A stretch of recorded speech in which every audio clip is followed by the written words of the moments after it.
In this tutorial, I'll show you how to launch a RISE Summative test. First, go to utahrise.org and click on Test Administration.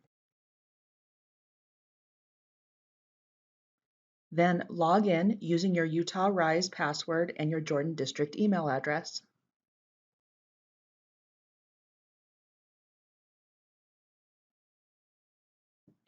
Click Start a Session Now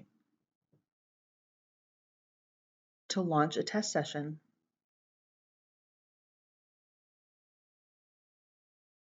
And then under Summative, select the subject area for the test you wish to launch.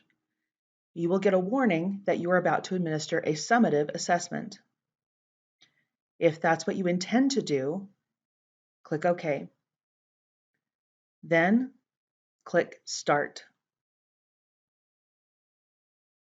Your session code will be generated, and students can use this session code, their SSID, and their first name to log in to the RISE test on the Secure Test Browser app. If you want to add more tests into your session, click Select Tests and select Other Tests to add to the session. Now students could log into either one of the tests depending on which test they're supposed to be taking. Besides the summative tests, you'll notice there's also an OTL survey module that you'll start before the math test.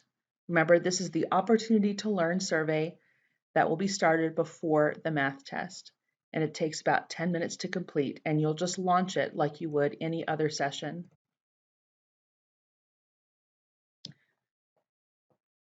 If you have any questions on launching a RISE live test session, please let me know.